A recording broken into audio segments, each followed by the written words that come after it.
Lourdes Medina, presidente del Centro Mexicano, y por supuesto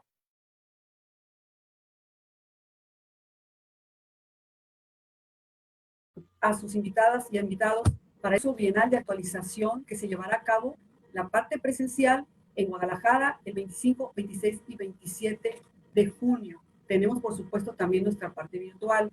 Créanme que hemos hecho un gran esfuerzo, todo el grupo organizador de este evento, para que todo esté perfectamente bien. Hemos ido a las instalaciones, está todo estrictamente verificado, todas las medidas sanitarias. Entonces, ténganos confianza, todo está perfectamente bien ya revisado. Pues con mucho cariño los esperamos, los que puedan asistir, y también decirles que llevamos más de 500 inscritos, entonces vamos todos pues con mucho ánimo para pues sería el primer evento grande en forma presencial, pero con todas las medidas estrictas vigiladas.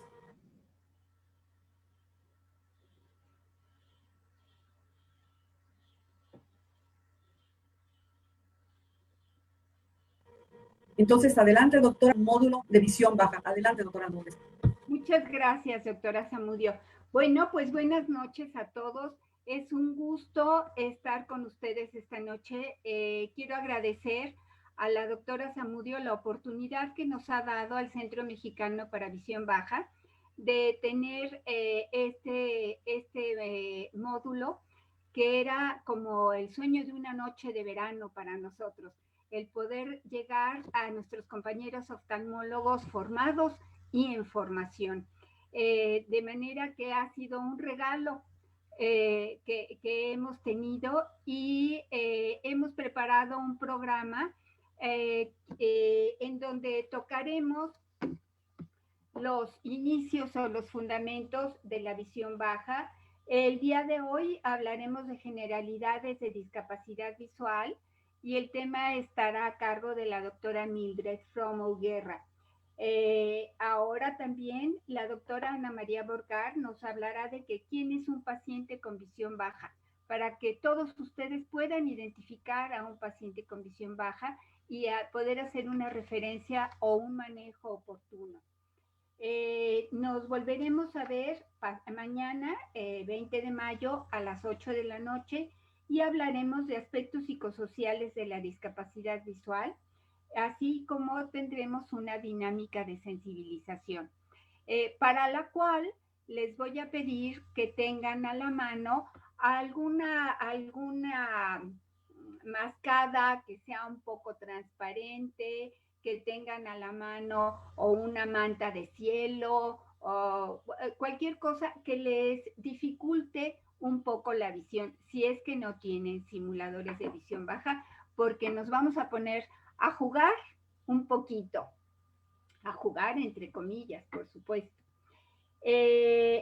Nos volveremos a ver dentro de una semana, el miércoles 26 de mayo a las 8 de la noche, en donde yo tendré el gusto de platicar acerca de cómo hacer una historia clínica en un paciente adulto, una historia clínica de visión baja, porque tiene sus peculiaridades.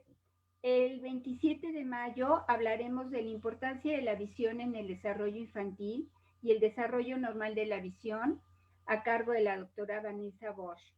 Y también la doctora Rosa Elena de la Torre de Guadalajara nos hablará de historia clínica en el paciente pediátrico. El 2 de junio, la doctora Araceli Robles Brincas nos hablará de ayudas ópticas, no ópticas, electrónicas y aplicaciones en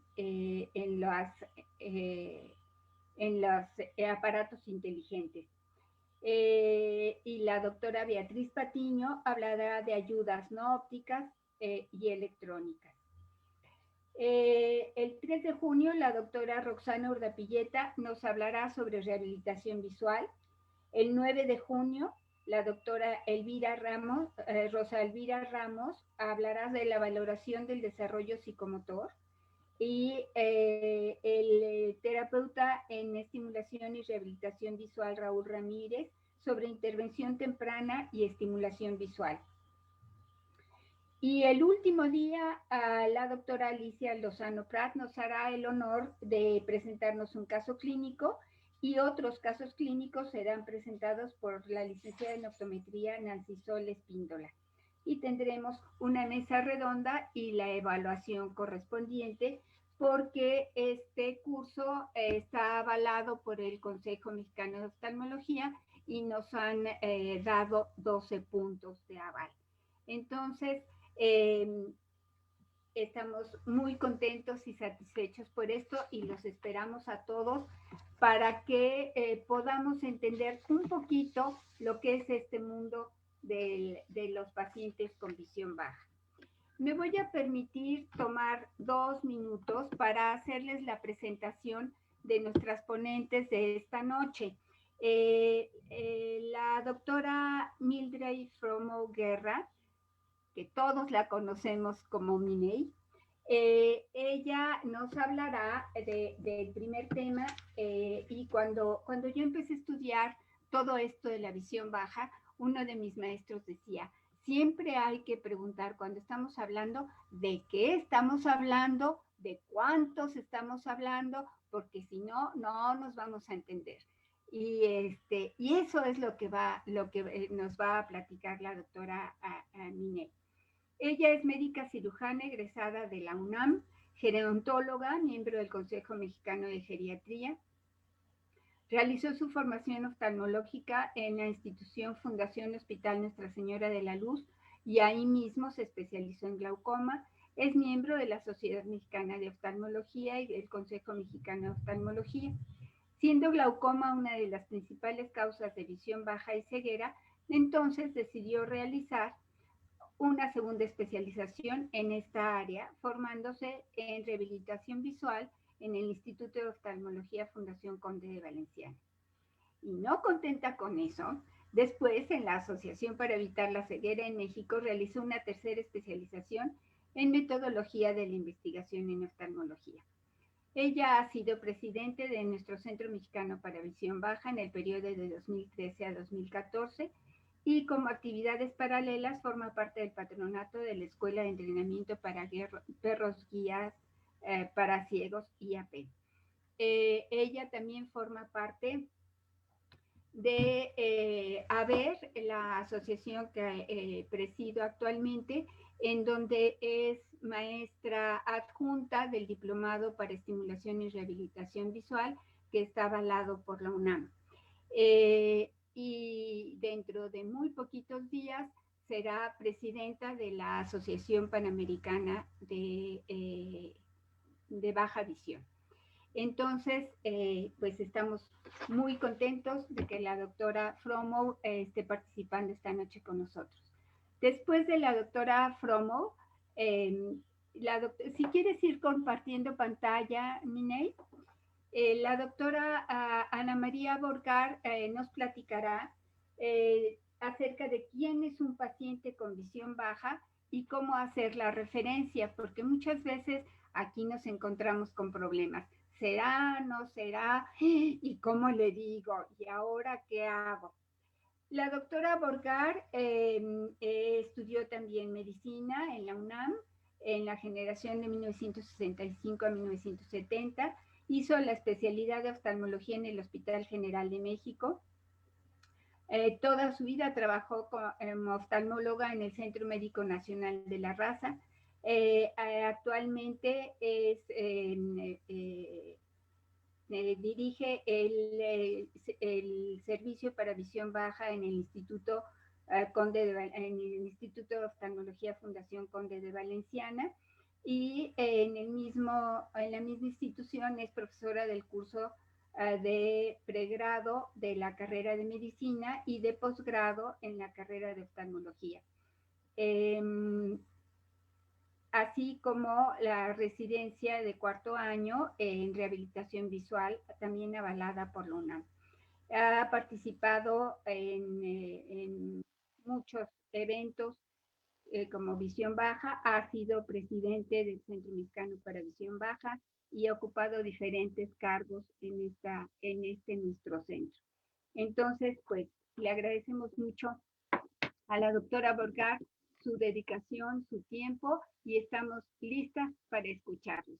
Muchas gracias a todos los asistentes y abriremos, según el tiempo que tengamos, abriremos el chat para preguntas al terminar estas exposiciones.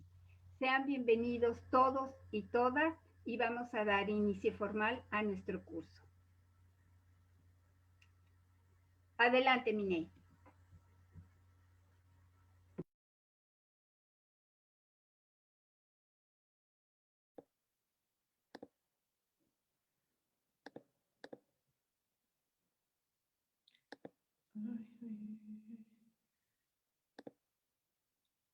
Ahí pueden ver la pantalla y todo, sí, ¿verdad?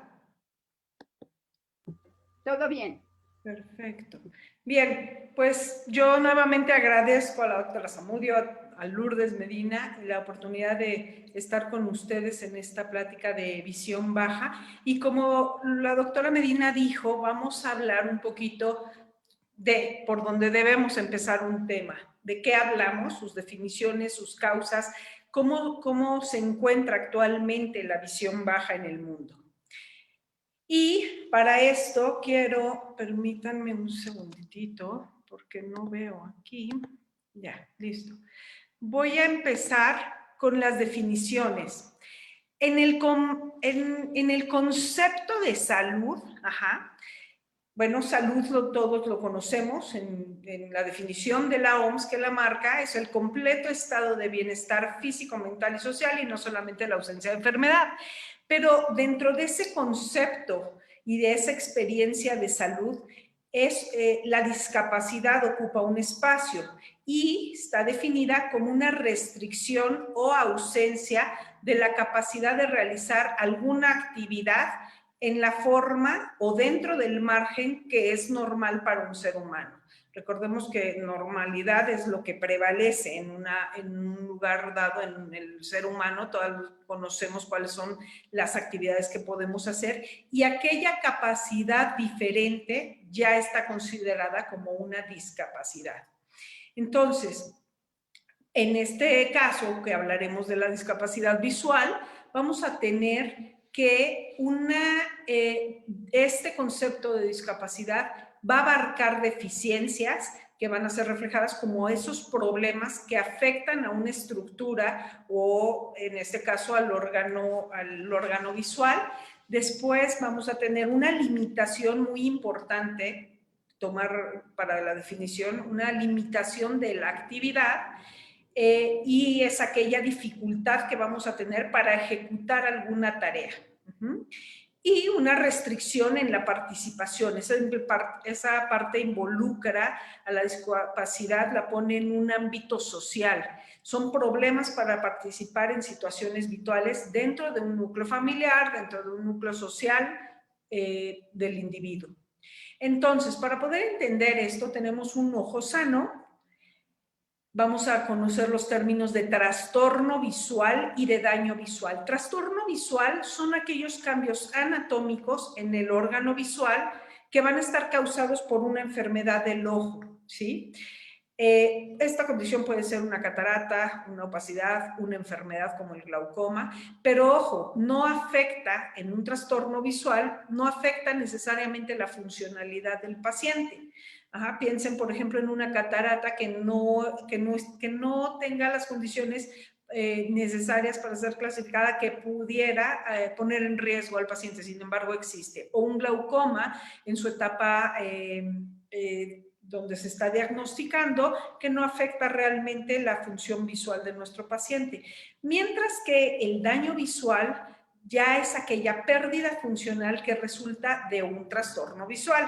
Y aquí sí, aquí va a limitar la función. ¿Y cómo podemos saber si ya existe un daño visual? Bueno, pues nuestro paciente vamos a conocer si está en esos parámetros mediante las siguientes pruebas funcionales que ahorita les voy a decir. Es la agudeza visual, principalmente son las que utilizamos en visión baja. La agudeza visual, el campo visual, la sensibilidad, sensibilidad al contraste y también la visión cromática, el color.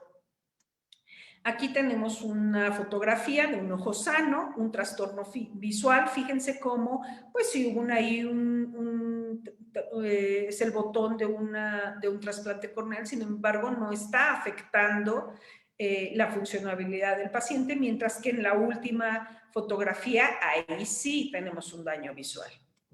Ahora bien, la discapacidad visual es aquella condición entonces que va a afectar directamente la percepción de imágenes en forma total o puede ser también en forma parcial.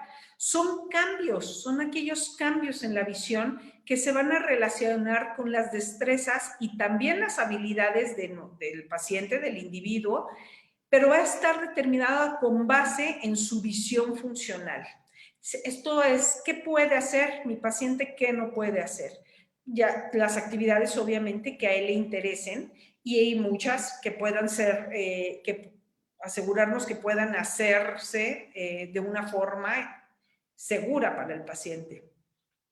Ahora bien, muy, muy importante, la motivación, la actitud del paciente, la resiliencia que él tenga, también las ayudas con las que cuente y la rehabilitación que esta persona tenga van a disminuir tremendamente la situación en la que la discapacidad puede tener al individuo. Una persona con actitud, ponemos aquí el ejemplo, por ejemplo, de un niño. Muchas veces puede ser que tengamos un pequeñito en la consulta en donde como muchos niños ocurre, nos cueste trabajo en la primera consulta darnos cuenta porque no participó, porque no nos colaboró en la toma de la agudeza visual y utilizamos en un pequeño, estoy hablando, diferentes cartillas o no pudimos tomarla y tenemos que citarlo en otra ocasión para poderlo hacer. Pero eso sí, su actitud, y sale del consultorio y vemos que está percibiendo objetos, que se para antes de chocar con las cosas, que quiere tocar cosas en el consultorio o que le llama la atención a algo y voltea. Esas son las cosas a las que nos referimos que la actitud o la motivación de una persona puede no corresponder con lo funcional que nosotros valoremos en el consultorio. Entonces, tenemos que integrar todos estos elementos para poder hablar de discapacidad. Ahora bien, la desventaja visual son aquellas consecuencias económicas y psicosociales de la pérdida visual. ¿Cómo son estas? Pues la pérdida de la independencia principalmente, la incapacidad para trabajar, perder el empleo, las barreras en el ambiente, ¿no? Muchas, las banquetas fracturadas, por ejemplo, que tenemos en la ciudad, y estas barreras tanto físicas como sociales, porque ¿qué pasa con aquellos individuos que ya no puede usted hacer su trabajo y muy comúnmente vemos que el motivo de consulta es que me mandaron al archivo, me mandaron a otra área de su trabajo precisamente porque ya no es capaz de llevar una función. Ahora, en niños debemos considerar lo siguiente, muy importante dentro de la desventaja visual, la inclusión educativa y todos los sistemas de apoyo escolar, la discriminación de sus compañeros, por ejemplo. Entonces, tenemos que valorar todo esto dentro de las desventajas visuales. El 8 de octubre del 2019, fíjense en estas cifras, se estimaban 2.200 millones de personas con alguna deficiencia visual, de los cuales 188.5 millones presentan una discapacidad visual moderada. 217 personas una discapacidad visual grave y 65 millones de personas son ciegas. Lo tremendo de estas cifras es que el 80% de los casos son evitables, son prevenibles. ¿Cuáles son las causas que nos marca la OMS? Cataratas no operadas, errores de refracción no corregidos, degeneración macular relacionada a la edad, glaucoma, retinopatía diabética, opacidades corneales y tracoma. Esas son las causas que marca la OMS. Estas nosotros conocemos que se han ido peleando el primer lugar y de repente la degeneración macular está antes que el glaucoma, en otras cifras está el glaucoma, pero muy importante, las dos primeras que tenemos aquí, fíjense, esas son prevenibles 100%, cataratas no operadas y errores de refracción no corregidos. Entonces tenemos que asegurarnos que los individuos tengan acceso a la salud que corrija estos problemas.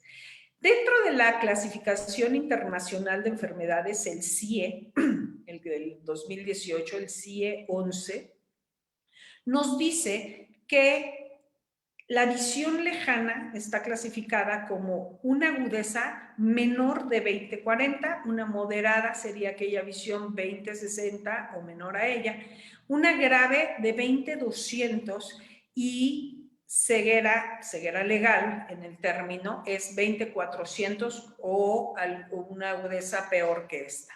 Y en visión cercana es una agudeza visual menor a N6, N8, que esté tomada a 40 centímetros y recordemos siempre que con su mejor corrección cercana óptica. La OMS, que es en esta nota descriptiva del 2009, la pone como visión, la clasifica de la siguiente forma, la divide en niveles realmente. Una visión normal, en el otro extremo la ceguera, y entre estas tenemos la discapacidad visual moderada y la discapacidad visual grave. Discapacidad visual moderada le llama a los parámetros que utilizamos dentro de visión baja, y la discapacidad visual grave ya incluye visión baja y ceguera. Nuevamente, estoy hablando de ceguera legal, de un 20/400 para arriba. Estas dos, visión baja y ceguera, están consideradas como discapacidad visual. Porque recordemos que ceguera, como tal, el término de ceguera es no percepción de luz, punto. Pero ceguera legal es un término que se ha acuñado a una agudeza visual de 20/400 o peor, o bien un campo visual de 10 grados en el mejor ojo. Este 10 también ha cambiado, dependiendo las cifras, pueden ser de 10 grados o de 20 grados.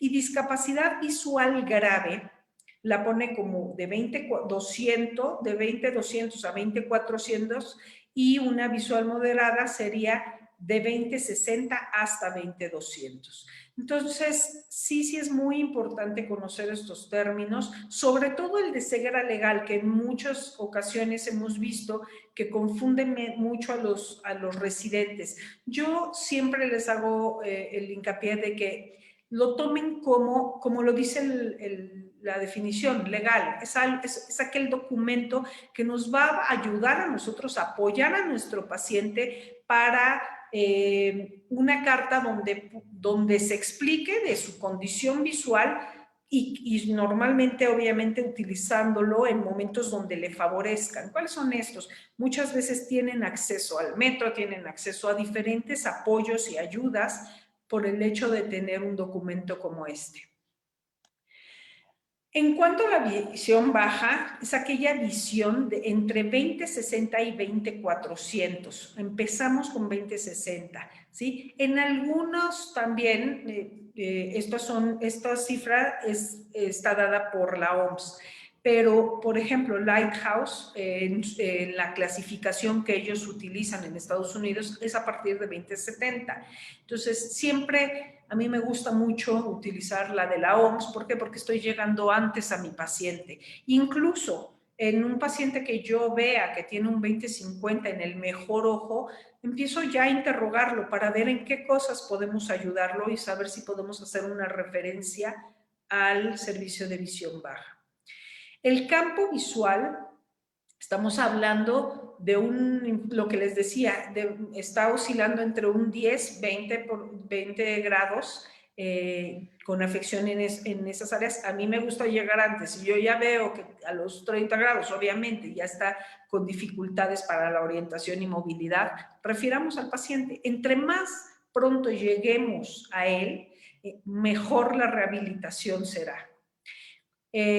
Nuevamente aquí, en nuestra otra nota descriptiva, la OMS refiere como causas de visión baja los errores de refracción no corregidos, Fíjense qué dato tan importante, son 120 millones de personas que están padeciéndolo y no corregidos, cuando es algo que unos lentes pueden mejorarle y cambiarle la vida.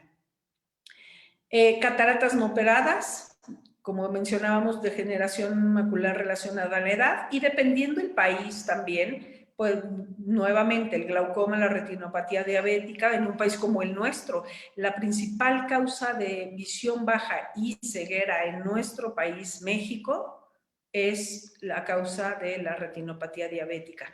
Hay que tener muy bien también, conocer de qué país estamos hablando, pero son las principales causas las que siempre se están peleando estos lugares.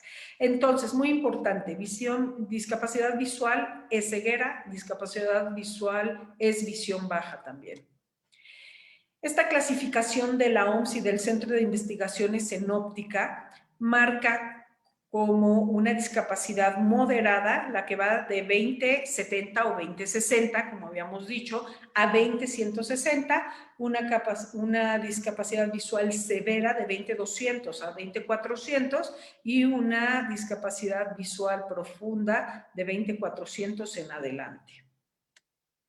En cuanto al campo visual, es de 11, la moderada es de 11 a 30 grados, una severa es hasta los 10 grados y profunda es pues de 3, hasta menor de 10 grados. ¿Quién está en riesgo qué pacientes están en riesgo? Por sexo, la OMS nos dice que las mujeres sufren más de discapacidad visual. Como ustedes saben, no tenemos estadísticas certeras. También puede ser que son quienes más se revisan, más que los hombres. Pero por edad las pone a personas arriba de 50 años en adelante, quienes están en riesgo de presentar discapacidad visual. El 81% de las personas con discapacidad visual son mayores de 50 años. Esto, como muchas enfermedades, tenemos los picos. Ahorita voy a poner una gráfica, pero un gran grosso de la población en riesgo es también la infantil, y ahorita vamos a hablar un poquito de ellos. Con esta población en aumento, los adultos mayores, más personas van a estar en riesgo. Entonces tenemos que tener un sistema de salud que pueda llegar a estos pacientes de forma correcta. Y les decía, en el otro extremo tenemos a los menores de 15 años, a la población infantil. 19 millones de niños presentan discapacidad visual. También muchos de ellos solamente con una corrección óptica adecuada podríamos quitarlos de esta estadística. Y 1.4 millones de menores de 15 años sufren ceguera irreversible y necesitan un acceso de rehabilitación. Es por eso la urgencia de llegar a estos pequeños. ¿Cuál es la prevalencia? La prevalencia de la discapacidad ha disminuido por algunos puntos muy específicos. El desarrollo socioeconómico, ya se pueden ver más servicios oftalmológicos accesibles para la población, y bueno, el conocimiento de la población también de acercarse y buscar ayuda, ¿no? Desde la corrección aérea a una cirugía o bien hasta ser rehabilitados. Sin embargo, el número de personas con discapacidad visual tenemos que entender que podría triplicarse por el crecimiento de la pirámide poblacional. Entonces, es muy importante tener esto en cuenta porque no va a tardar mucho tiempo de que ya lo estemos vivenciando y tenemos que tener pues acceso a poder cubrir a toda la población, sobre todo el paciente geronte. En 2020 estábamos hablando de 38.5 millones de personas y una cifra prospectiva se calcula que suba a 115 millones de personas. Entonces es muy importante llegar a ellos. Es por esto que la respuesta de la OMS fue el hacer el programa de Salud 2020, que hablaba de una salud ocular universal. Esto fue realmente planeado para hacerse desde el 2014 al 2019, aprobado en 2013. ¿Y cuál era la meta? Reducir el 25% de la discapacidad visual que fuera evitable para el 2019. Buscaba que las personas tuvieran mejor visión posible, contribuyendo a mejorar la calidad de vida, creando comunidades en condiciones favorables, económicas, sociales y de salud. Esta es otra cifra de la OMS, perdón. Aquí esto es lo que ya lo dije. Las estadísticas mundiales, fíjense qué importante cómo se han modificado. En el 2004, se hablaba de miren las cifras. La nota descriptiva, perdón, del 2009, está mal arriba, es 314 millones de personas con discapacidad visual, de las cuales 45 millones ya ciegas y suman, y de estas, perdón, los 314 están dados por 45 millones de personas en ceguera y 265 millones con visión baja. Hay que recordar que por cada persona aproximadamente corresponde a cada persona ciega que ustedes vean. Sabemos que hay más bien 3 personas, se cree que 2 a 3 personas que tienen visión baja. Entonces, 265 millones de personas con visión baja, 314 millones con la discapacidad visual. Miren lo que pasa para el año 2017. De 314 millones de personas con la discapacidad visual, disminuye a 253. Y esto es obviamente es por la acción del programa de Visión 2020. Entonces, lo que prueba que si bien no se llegó a la meta, sí disminuyó bastante la cifra, cómo iba evolucionando. Se frenó, incluso disminuyó, y esto fue por el número de cataratas operadas y los programas en donde se hacían las correcciones ópticas con la refracción. La relación baja visión ceguera, lo que les comentaba, es aproximadamente de 3 personas con visión baja por cada persona con ceguera. La baja visión y la ceguera comprometen marcadamente la calidad de vida de las personas. Y cifras alarmantes de esto es que el 85% de las personas viven en países en desarrollo.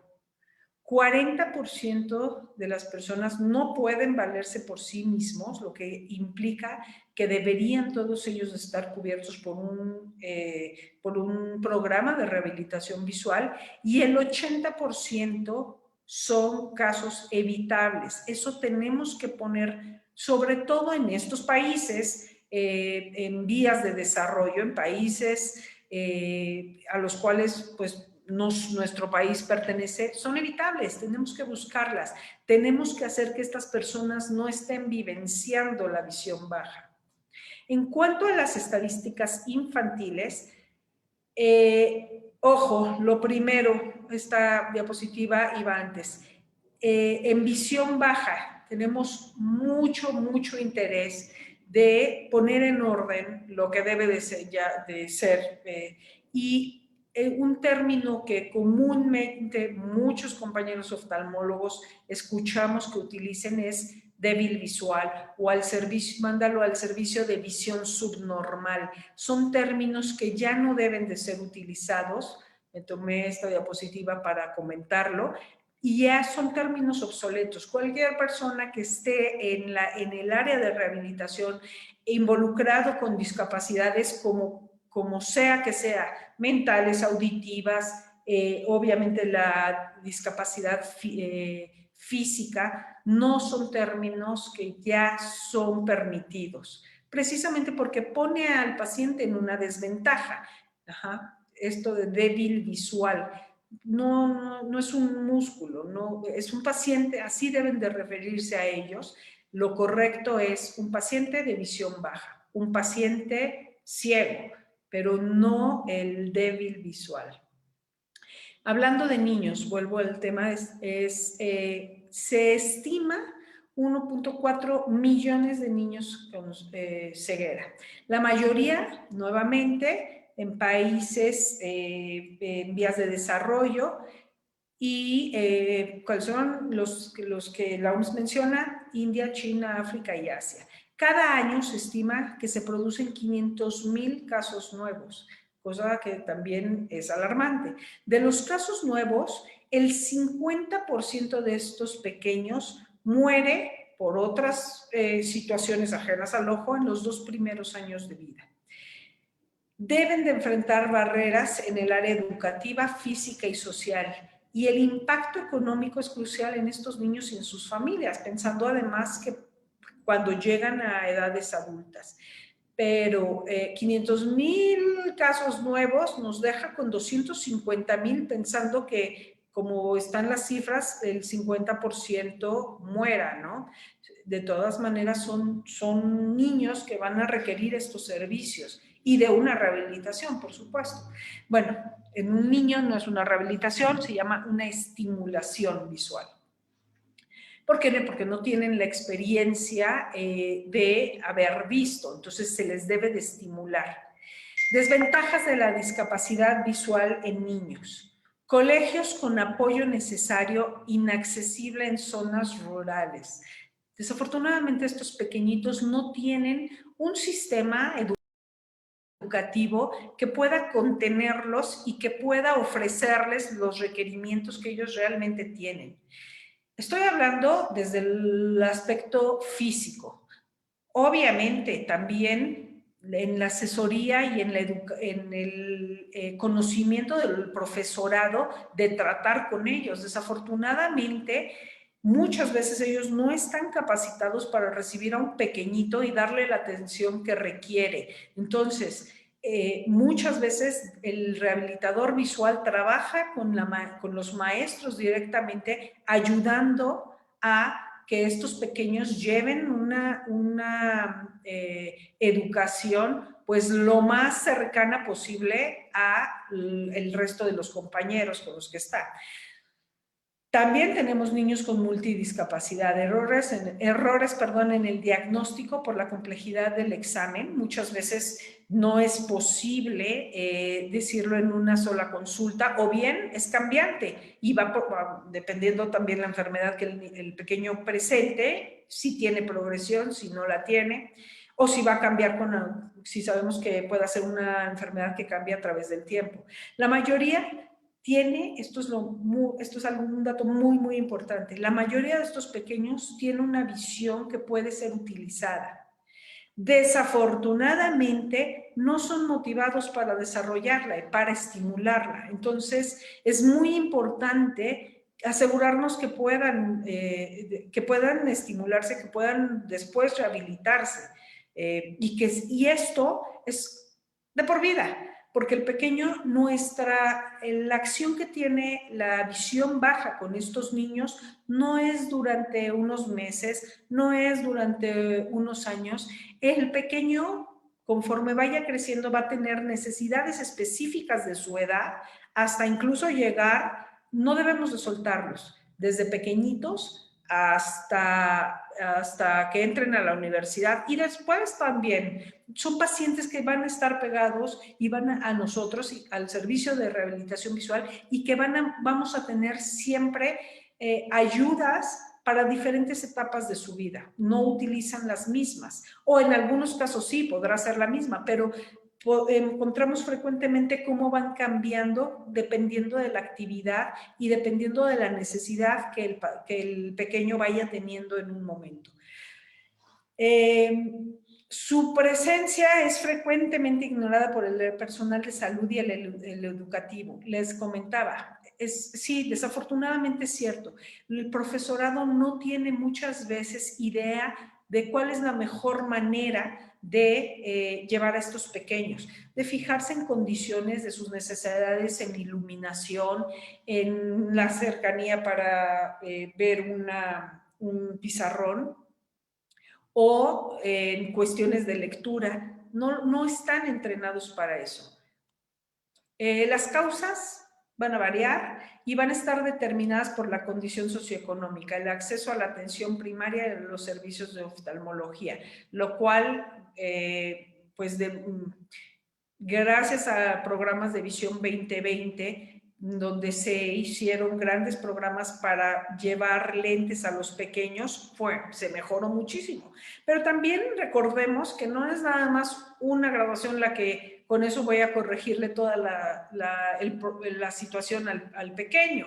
Seguramente va a requerir cambios de graduación y es ahí donde a mí me deja como, ¿qué está pasando con estos programas donde se dieron esos lentes? ¿Los estarán utilizando todavía?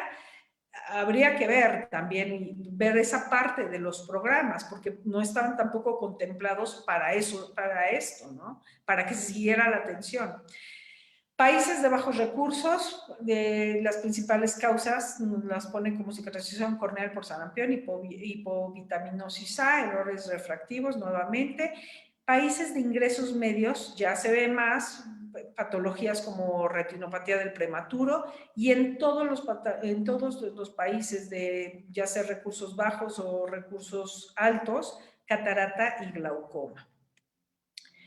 Esta es un boletín también que hizo Visión 2020, cataratas congénitos, no varían mucho, ROP, deficiencia visual cortical, atrofia del nervio óptico, glaucoma, distrofias retinianas, cicatrización corneal, secuelas de rubeola, toxoplasma, toxocara, retinosis pigmentaria en niños un poco más grandes, amaurosis congénita de Leber, coloboma del nervio óptico y de la retina, albinismo oculocutáneo, Coates y Stargardt.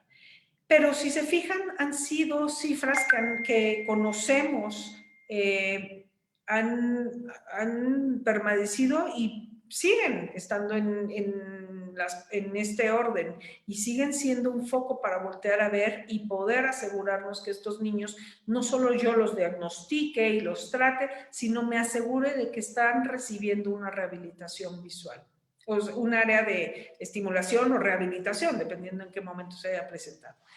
¿Qué pasa en México? En México se hablaba en ese momento que la población era en el 2004, según el INEGI, 106 millones, 2.3 tenían algún tipo de discapacidad. Y estoy hablando de discapacidad en general, pero esto es muy importante que lo conozcamos como oftalmólogos. La principal, la discapacidad que ocupa dentro del pastel de las discapacidades, el rango más importante es la motriz. Pero fíjense la rebanada que sigue, que está en rojo, que es la nuestra, es la discapacidad visual. Entonces, no, si bien es más grande la otra, somos la segunda discapacidad. Entonces, y esto es muy importante conocerlo, porque no le estamos... Si ustedes hablan con un licenciado que se esté formando en rehabilitación, prácticamente van a encontrar que todos se van a lo físico. Quieren hacer su especialización en rehabilitación física, pero no se están formando, desafortunadamente, rehabilitadores visuales. Y entonces va a ser muy difícil cubrir, va a ser muy difícil cubrir ese servicio para toda esta gente que ya sabemos que se va a triplicar.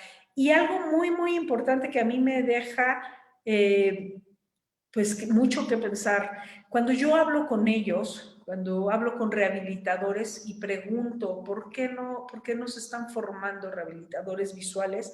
Siempre es la misma contestación, siempre. Y es que no tengo pacientes, porque yo ya me puse a averiguar y nadie hace referencia para los pacientes. Y eso, compañeros oftalmólogos, es terrible. No estamos refiriendo, uno, al servicio de visión baja y dos, no nos ve en la licenciatura en rehabilitación algo que valga la pena voltear a verse, porque no voy a tener pacientes. Entonces, esto de formarme en una área, se va incluso primero más a rehabilitación del lenguaje que a lo visual. Es muy importante que de verdad que sí, con estas cifras yo puedo dejarles un mensaje, es refieran a sus pacientes. Identifiquen a su paciente de visión baja. Si no conocemos los parámetros, si no tengo yo el chip en todo paciente de que A20/60 ya puede empezar a ser un paciente con discapacidad, no lo voy a referir. Y por lo tanto, no vamos a salir de la situación, no vamos a poder rehabilitar adecuadamente a un paciente. Eso sería uno de los principales puntos que yo quisiera dejar en esta plática. Fíjense, después de la discapacidad visual, ¿qué rebanada del pastel sigue?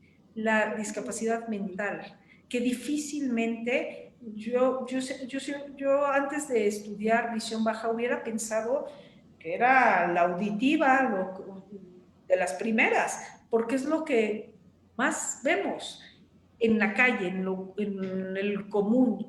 Es más difícil ver una discapacidad mental e incluso a veces la visual. ¿Esto por qué está dado? Porque son pacientes, más adelante lo voy a tocar, que no salen de su casa.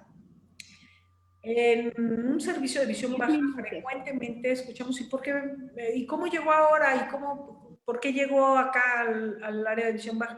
Es que estaban literal escondidos en su casa, pero escucharon una noticia que quizá ahora ya había algo que hacer por su ojo y salen. Pero son personas que ahorita lo vamos a ver también, laboralmente no están en tanta actividad. Entonces permanecen en su casa. Y por ahí tenemos también más después de la auditiva sigue la del lenguaje. Y ojo, muchas veces tenemos que entender que las discapacidades no vienen puras, no vienen solas. Muchas veces están combinadas. También hay un porcentaje para eso. En cuanto a el sexo y cómo se presenta, fíjense en la motriz, es mayor en mujeres, igual que en la visual. En la mental no, en la mental nos ganan los hombres. En la auditiva también está reportado primero el sexo masculino y en la del lenguaje se considera igual. Las otras, las multidiscapacidades, también no se ve una predominancia del sexo masculino o del femenino. Pero, ojo, el censo se refiere a discapacidades severas. Por lo tanto, el dato obtenido a nivel nacional difiere de las estimaciones que tenemos con la OMS. Y esto es algo que a mí me llamó muchísimo la atención. En el año 2009, 2010, fui con mi querida doctora Ana María Borgar, nos paramos, fuimos al INEGI a tocarles la puerta para saber qué preguntas estaban utilizando para poder saber si había discapacidad visual. Y nos fuimos para atrás las dos cuando nos dimos cuenta que las preguntas que hacían enfocados a buscar la discapacidad visual en nuestro país era si usaban lentes. Entonces, aquí hay alguien que use lentes, sí, ok, ya entraba dentro de la discapacidad. Y eso, pues no es discapacidad visual. Intentamos en ese momento cambiar las preguntas, pero ya era muy tarde, ya estaban hechas las preguntas para el siguiente censo. En cuanto a la prevalencia por entidad federativa, miren qué países son los que ocupan los primeros lugares: Yucatán, Zacatecas, Colima, Nayarit, Campeche y Jalisco. Y los que menos presentaron fue Quintana Roo, Ciudad de México, Baja California, Tlaxcala y Chiapas. Nuevamente, esto, aunque se los estoy presentando, también está hecho por el INEGI y me queda mucha duda. En cuanto a lo que sucede en el Distrito Federal, no pierde mucha relación, siguen siendo el mismo pastel en cuanto a discapacidades en general.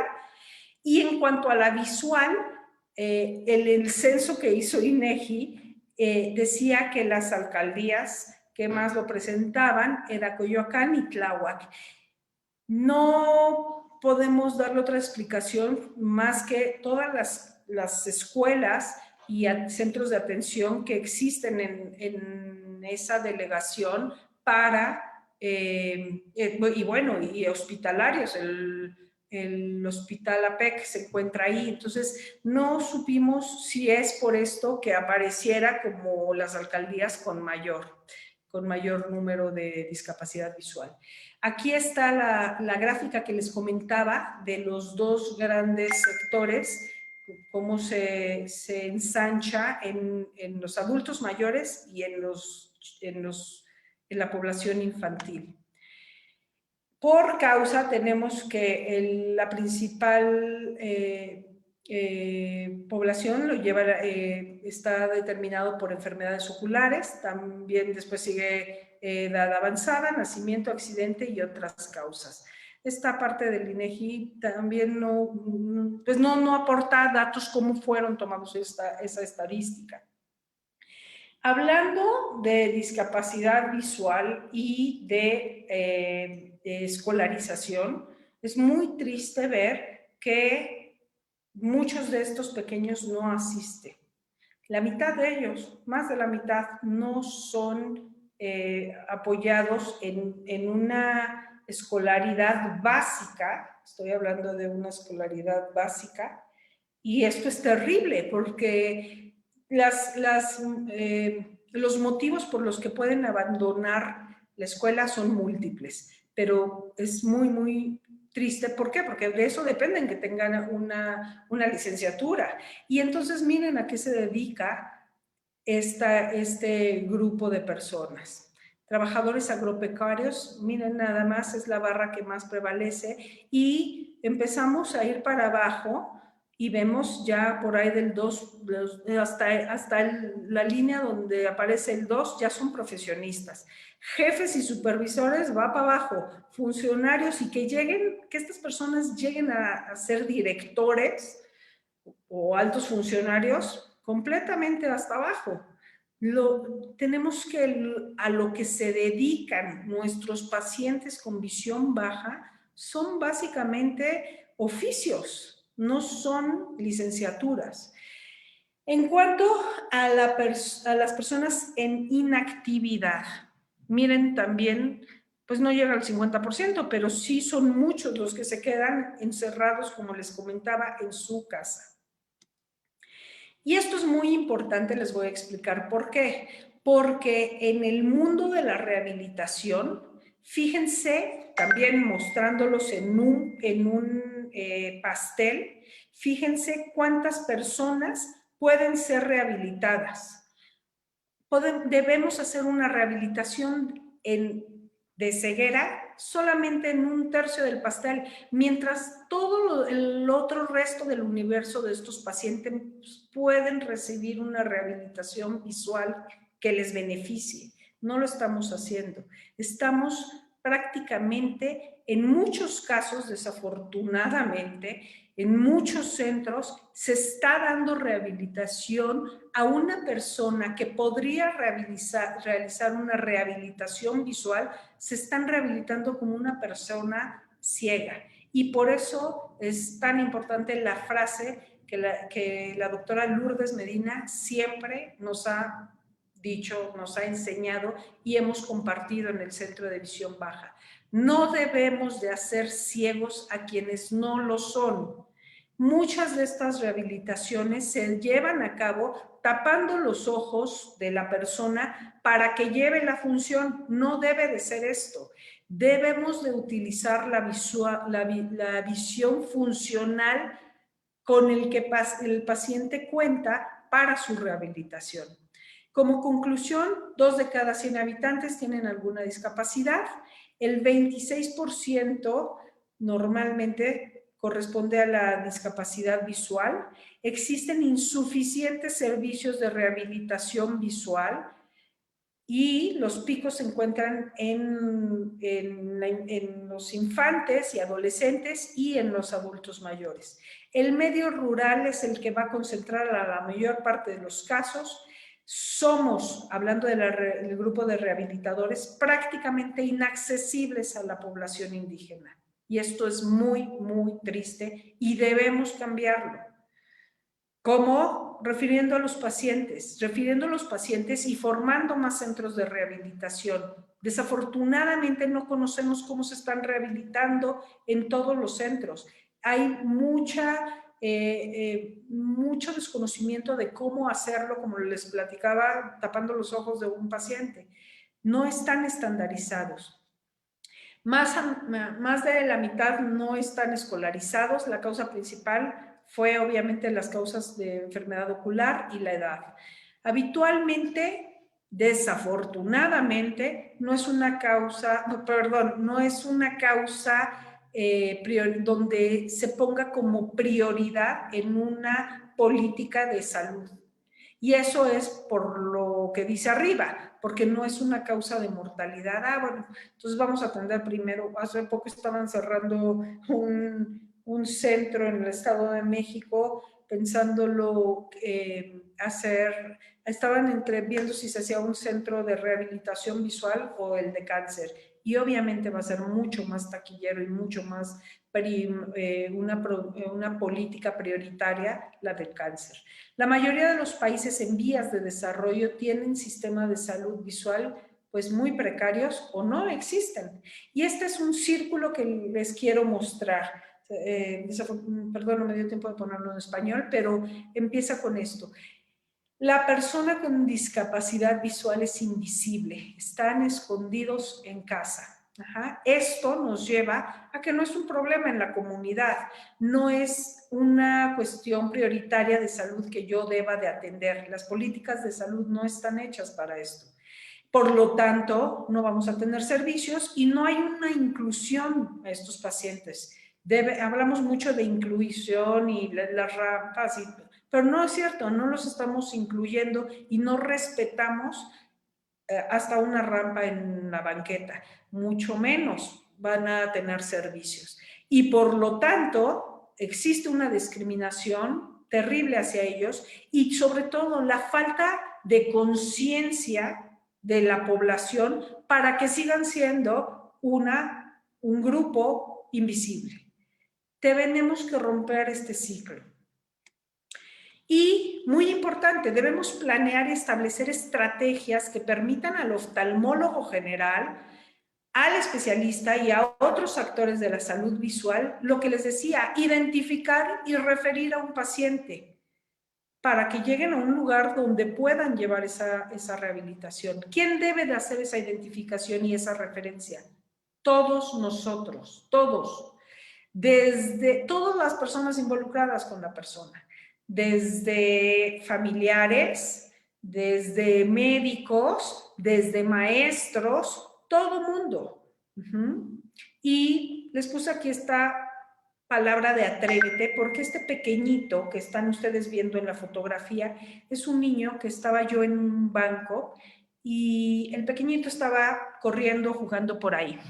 Inmediatamente, obviamente, pensé en las condiciones que este niño podría tener en su visión, me acerqué con la mamá, todo el mundo le decía, ay, el güerito, y caminaba y le sonreía y jugaban ahí con el niño que estaba atrás también, pero pues les llamaba más la atención el güerito. Y cuando me acerqué con la mamá, primero tengo que aceptar que aún me costó cierto trabajo acercarme por invadirla a la madre, pero lo hice y le dije, ¿cómo está la visión de su pequeño? ¿Usted ha notado que la usa como los otros niños?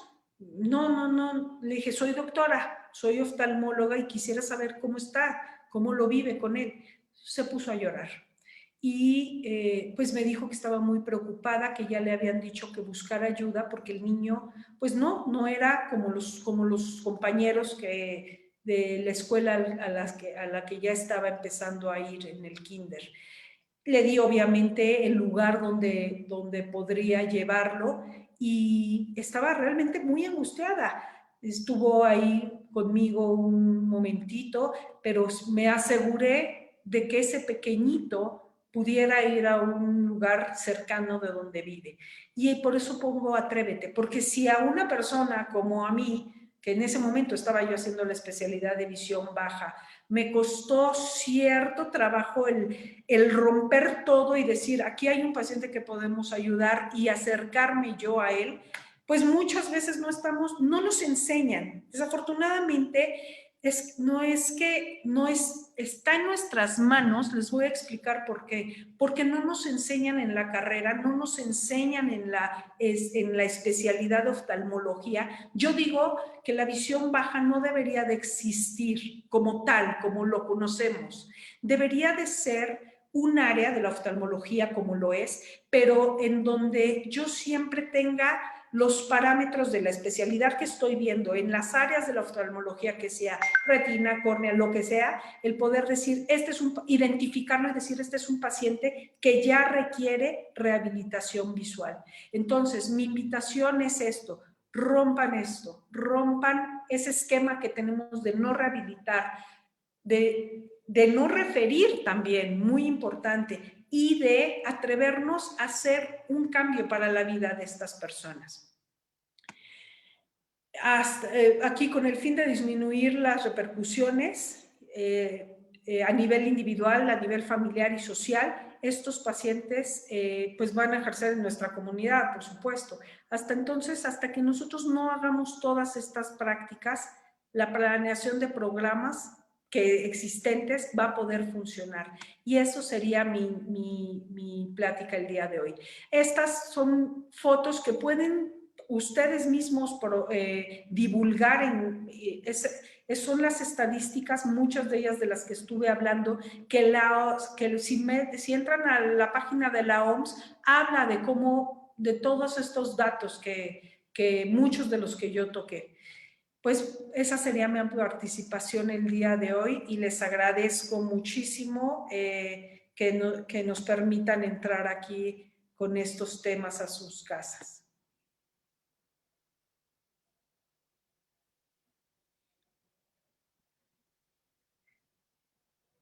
A continuación, la doctora Borgard seguirá con su plática, ¿quién es un paciente de visión baja?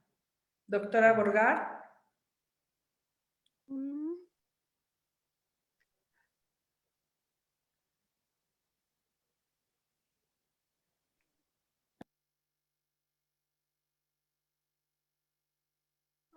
Bueno, no me veo. Ok. Muy bien, buenas noches a todos. Me da mucho gusto participar en este curso, que en realidad ha sido un sueño de la doctora Lourdes Medina, el que más oftalmólogos se nos acercaran. Y creo que gracias al Zoom tenemos una audiencia increíble, que lo cual me hace muy feliz. Y pues empezaré el tema, ¿quién es un paciente de visión baja? Y mi pregunta ¿puedes es... poner tu cámara? ¿Mandé? ¿Puedes poner tu cámara, por favor? No la encuentro, espérame. Para ver su carita. Sí, no la encuentro, ¿eh? Por más que la busco, no la encuentro. A ver, ya sé dónde. Más abajo. Ups. Si no seguimos así, no te apures. No me da. Uy. Doctora, la voy a sacar de compartir su pantalla para que ubique su cámara. Ok. Ahí está. Ahora sí ya. Ok. Muchas gracias. Vuelva a compartir su pantalla, doctora, por favor.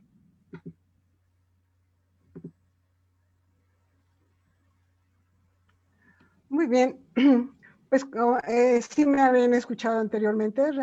A veces no sabemos no sabemos reconocer la visión baja y no sabemos, realmente dependerá de qué sexo es, sexo femenino, masculino, la edad, tampoco la sabemos, la condición socioeconómica, todos en algún momento dado van a tener una discapacidad o una discapacidad visual. Las etnias, la complexión de la persona o la profesión.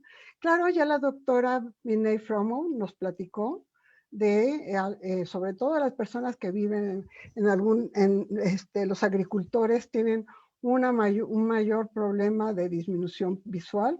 Sin embargo, no los reconocemos y muchas personas no desean saber, no desean informar de lo que está sucediendo. No lo sabe reconocer el médico general, el pediatra, el geriatra, bueno, mucho menos los residentes, si nosotros no los estamos informando que se necesita realmente que conozcan la visión baja.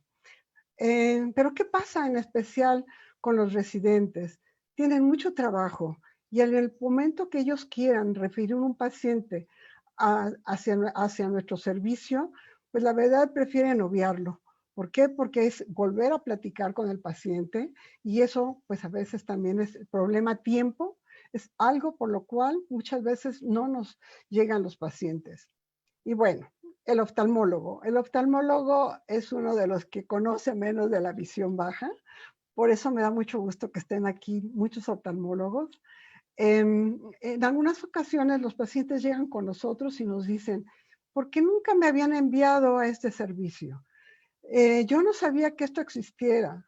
Y realmente cuando se van, los pacientes se van sumamente contentos después de haberles realizado una rehabilitación. Esta es una estadística de la INEGI en la cual exclusivamente habla de la discapacidad, no a la visual, pero vemos que toda la parte azul corresponde a la cantidad de personas que son sanas.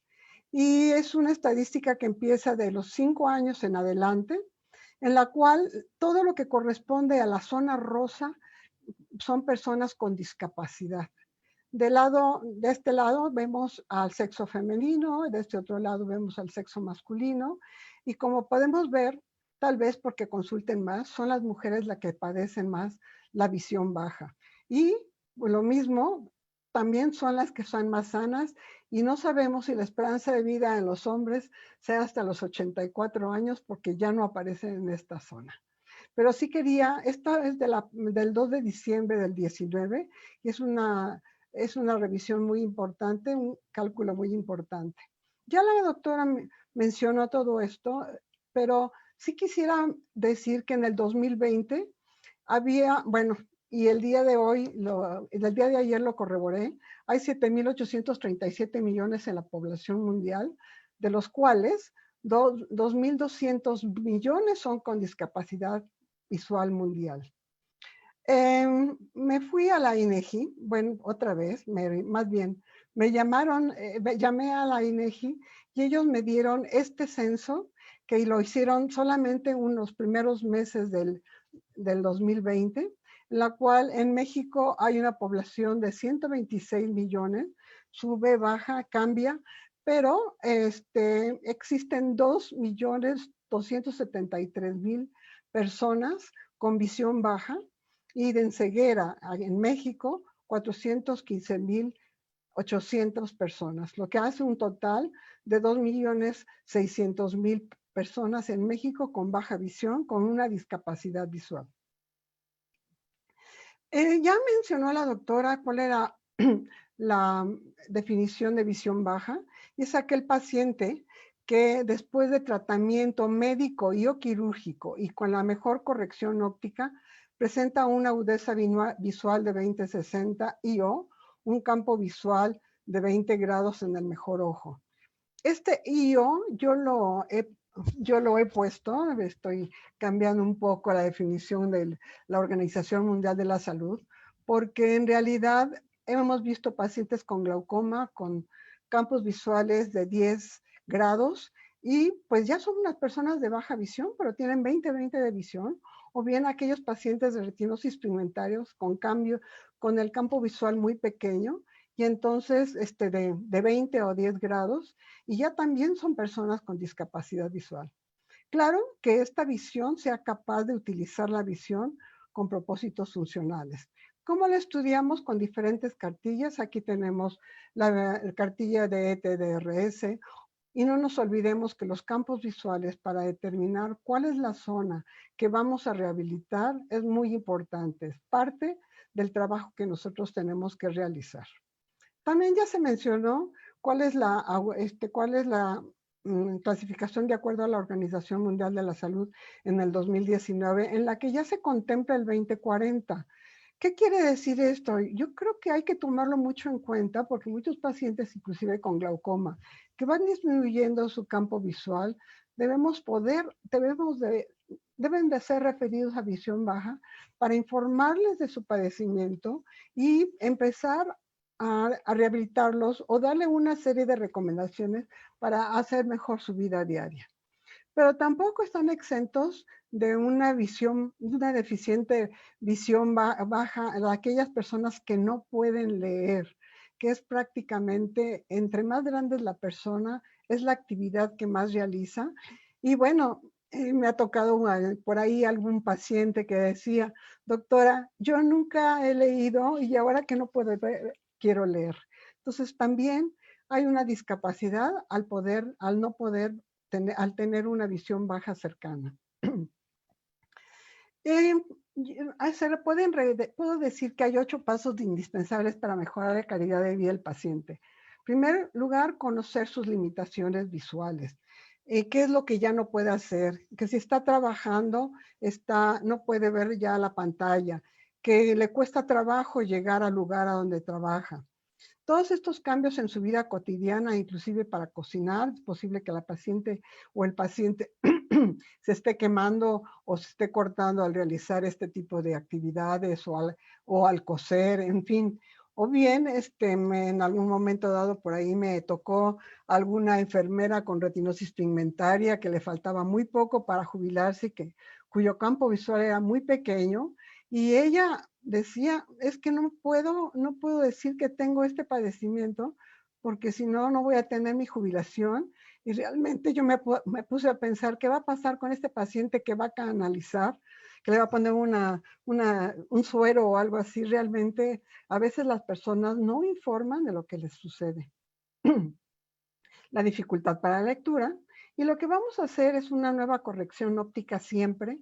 Mejorar la sensibilidad al contraste. Vale la pena decir que la sensibilidad al contraste es aquella cualidad que tiene la persona de distinguir un objeto de su fondo, y que en algunas personas, ya que presentan alteraciones corneales, opacidades corneales incipientes, ya presentan alteraciones en la sensibilidad del contraste.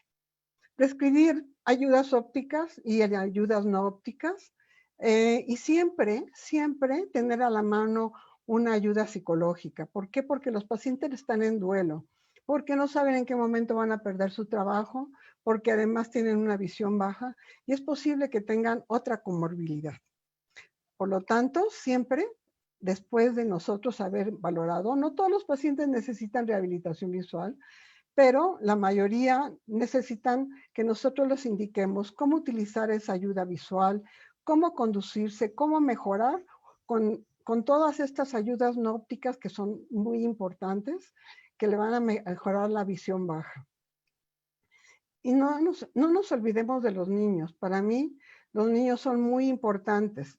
Y la estimulación visual, desde que nosotros sabemos que el niño tiene algún problema visual, ya sea glaucoma, catarata, en fin, es muy importante que nosotros le empecemos una estimulación visual.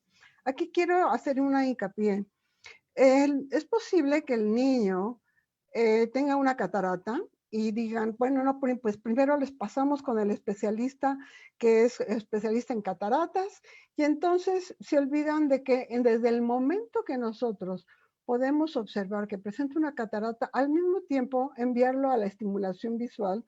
De lo contrario, bueno, hemos visto que en realidad el resultado visual va a ser superior que si no iniciáramos esta estimulación visual desde el principio. Entonces, siempre que tengamos un niño con un glaucoma, con alguna alteración visual, es mandarlo al mismo tiempo a una zona de rehabilitación.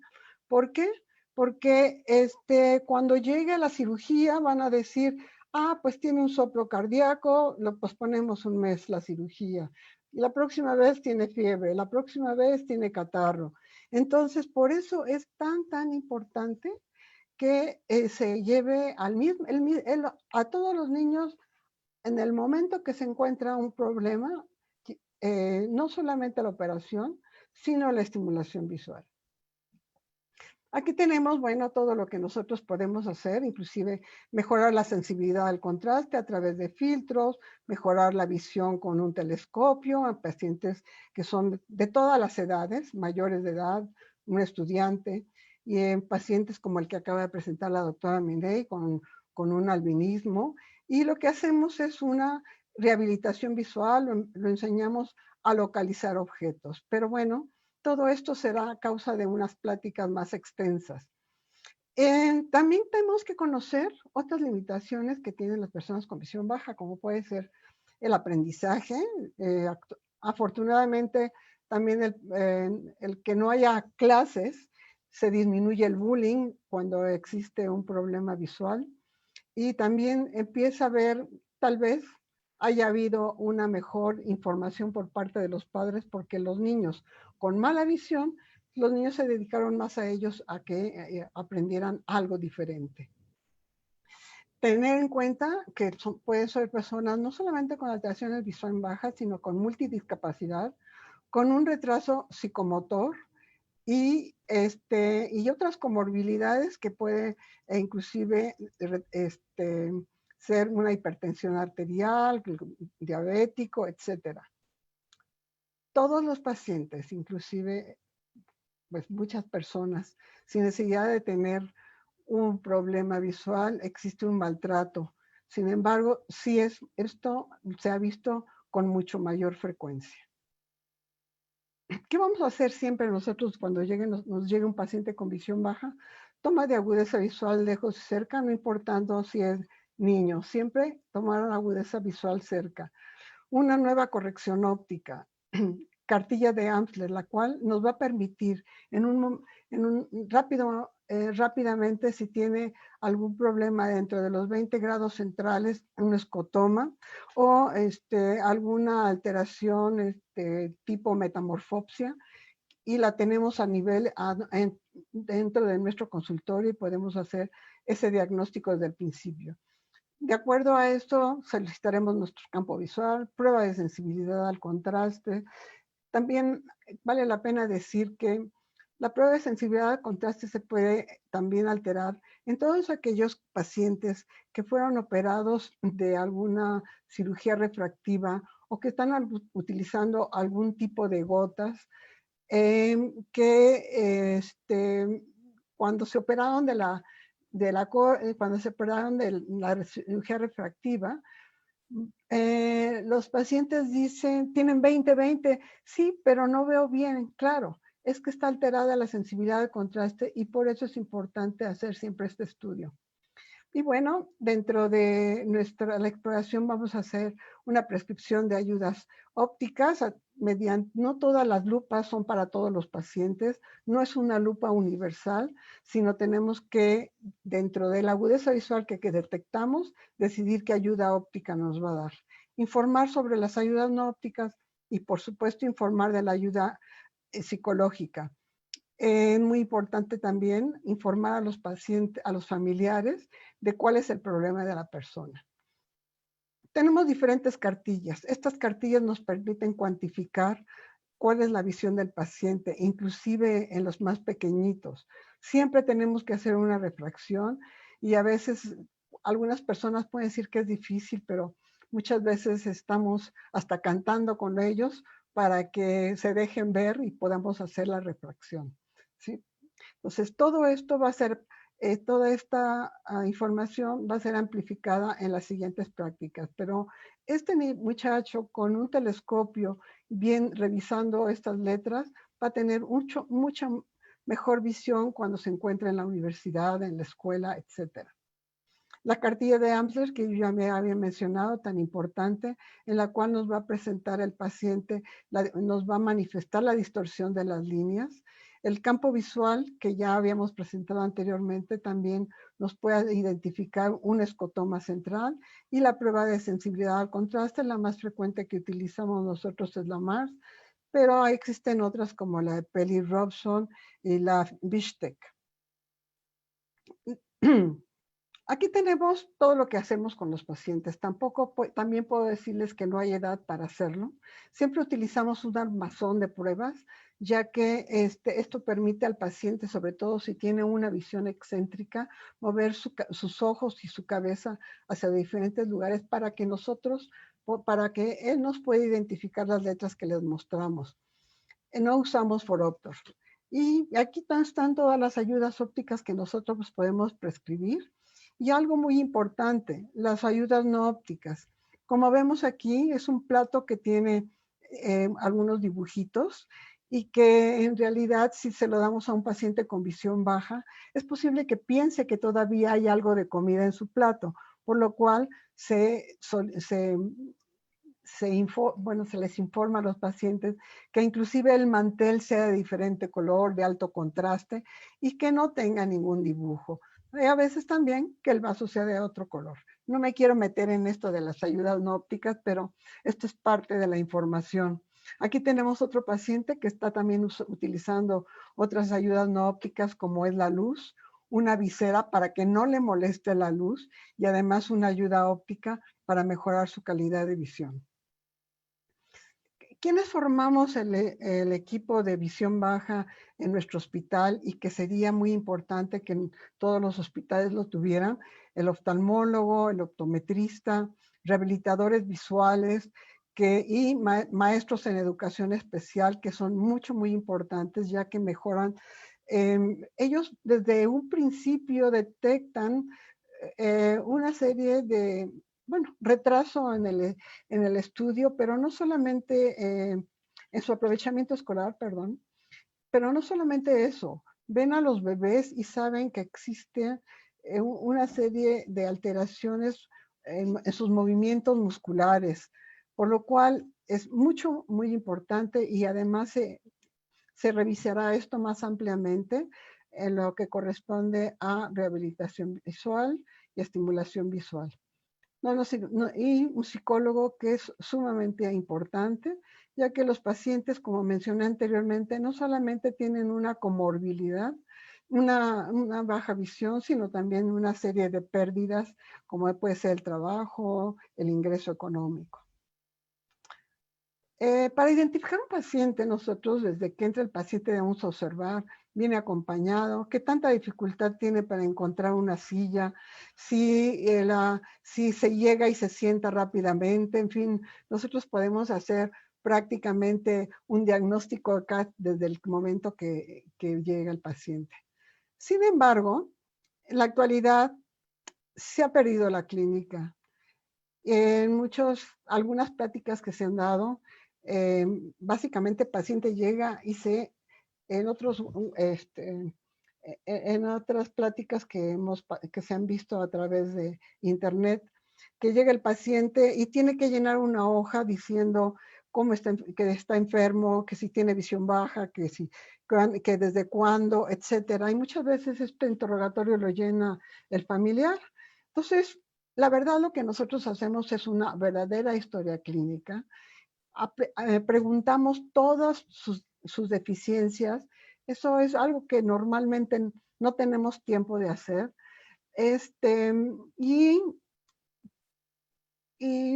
Siempre al empezar una historia clínica de baja visión, cuando nosotros la terminamos y empezamos a preguntar al paciente si esta deficiencia le ha provocado algún problema psicológico, una depresión, y casi en ese momento nosotros empezamos una nueva consulta porque el paciente empieza a decir todo lo que le ha pasado, todos sus problemas. Muchas veces, como les mencionaba, hablan del maltrato por el cual han pasado.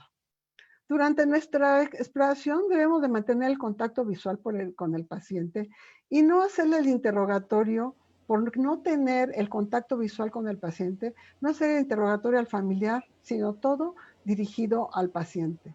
5 minutos.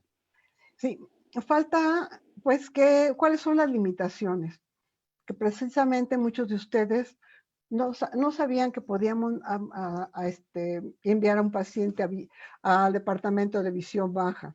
La falta de información, el desconocimiento de la posibilidad que hay rehabilitación y estimulación y que además podemos tratar el duelo que presenta el paciente a esta pérdida. ¿Por qué el paciente llega tarde al tratamiento de la patología visual? Pues por muchas razones. Porque no se había percatado de que tenía disminución de la visión. Creía que era normal para su edad. Porque no informó a sus familiares porque están muy ocupados. Por falta de recursos económicos, por falta de prevención en padecimientos sistémicos como puede ser la diabetes, la hipertensión, etcétera. O por presentar otras comorbilidades, como puede ser limitaciones para caminar, y dice, pues no, nadie me va a llevar al oftalmólogo. O bien porque los familiares no creen que tenga ninguna dificultad para ver. Este sábado vi a un niño que tenía un problema de visión, tenía 20/200, un niño de 10 años de edad, y los papás me dijeron, es que pensamos que nos estaba mintiendo. Entonces también los papás, los padres, no entienden que los niños también tienen baja visión. No es suficiente tener instrumentos ópticos, sino también tener el entrenamiento de cómo usar una lupa, de rehabilitarlos, cómo dirigir, cómo mover su cabeza hacia diferentes lugares o cómo mover sus ojos hacia diferentes lugares para mejorar su visión. La ayuda psicológica y nunca olvidarnos de un seguimiento, porque no es una sesión, a veces son 6 o 7 sesiones las que se llevan a cabo con estos pacientes. Bien, la visión no se recupera o se restablece, se rehabilita para ser utilizada con propósitos funcionales. Y existen, entre otras, una gran cantidad de ayudas no ópticas, como en este caso. Estamos viendo que la paciente está escribiendo gracias a que tiene un formato especial para poderlo realizar. Y bueno, cada persona es diferente y no existe una receta única. ¿Cómo referir? Recordemos la definición de visión baja. Si el paciente ya tiene 20/60, muchos dicen, es que yo ya no puedo trabajar, tengo que hacer algo. Y 20/60, que podríamos decir, pues se quedó, pues está viendo bien, sí pudo leer algunas letras. Sí, pero eso no es poder hacer su trabajo. Por eso tenemos que referirlo con nosotros.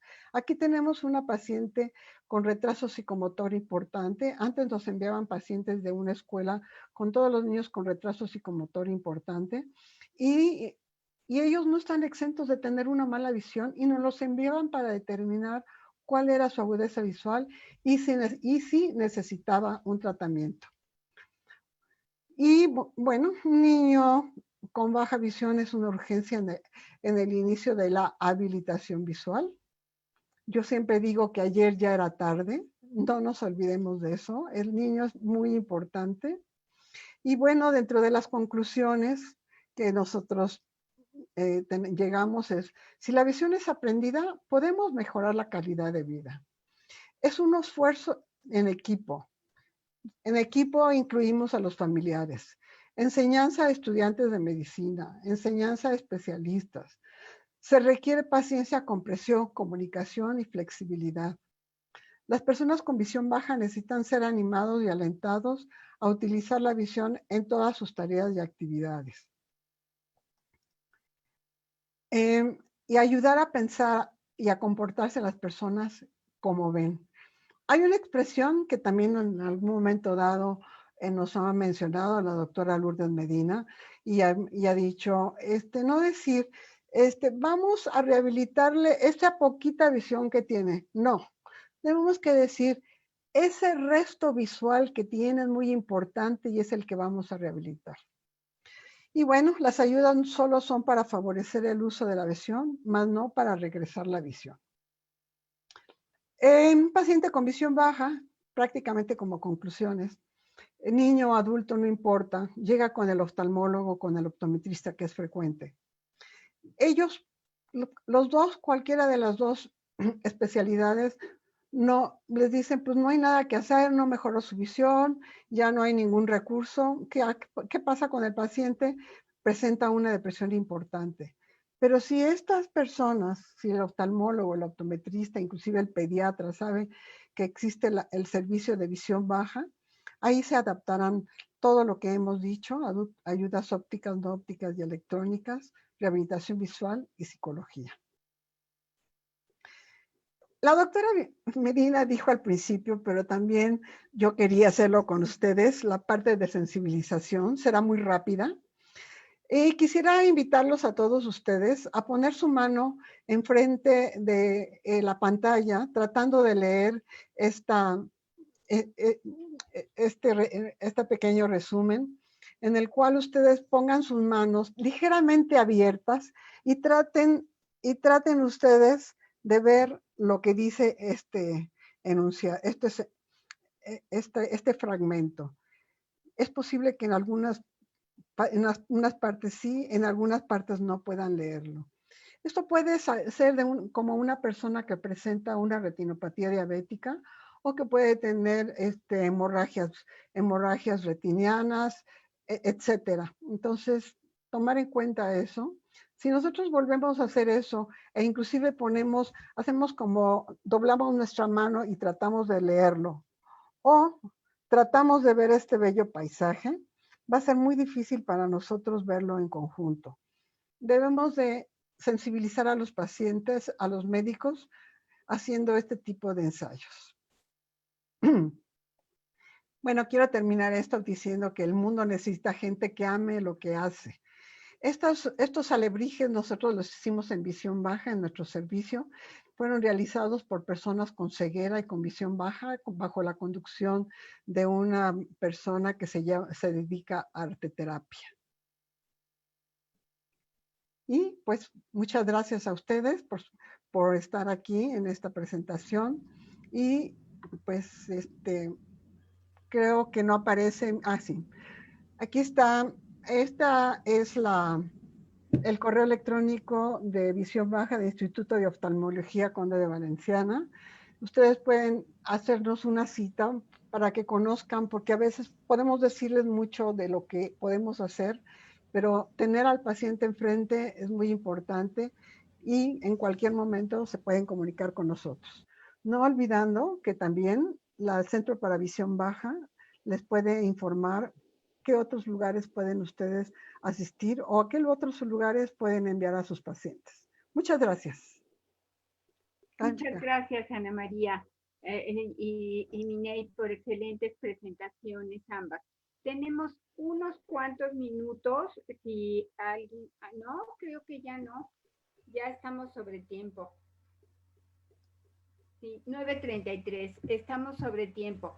Entonces vamos a agradecerles su presencia y los esperamos mañana a las 8 de la noche en punto para continuar con esta serie de presentaciones que ahora las doctoras nos han puesto el dedo en la llaga de que hay muchísima población que requiere de nuestra atención y Ana María nos ha dado una miradita general en qué consiste esta atención que podemos brindarles. Y poco a poco, a lo largo del curso, vamos a ir desglosando cada una de estos temas. Pues muchas gracias. Si gustan enviar sus preguntas, había puesto Adolfo por ahí un correo para enviar sus preguntas y creo que es el mismo correo de la sociedad y con mucho gusto les daremos respuesta. Y ahí iremos poniendo correos a donde se puedan comunicar en las diferentes presentaciones. Pues muchas gracias a todos. Gracias nuevamente a la oportunidad que nos ha dado la Sociedad Mexicana de Oftalmología para estar con ustedes esta noche. Buenas noches. Muchas gracias a todos por su presencia. Hasta luego. Y gracias. Gracias. Gracias a todos y recordemos nada más el correo electrónico del centro, es visionbaja.mx, donde pueden contactar al Centro Mexicano para Visión Baja y encontrar ahí sitios donde puedan referir a los pacientes, como entre ellos ya mencionó uno, la doctora Borgart. Mañana, a ver, Lourdes, si ponemos una diapositiva con lugares donde puedan nuestros compañeros oftalmólogos hacer referencia a centros de rehabilitación visual. Okay. Gracias, buenas noches. Que estén muy bien, buenas noches. Buenas noches.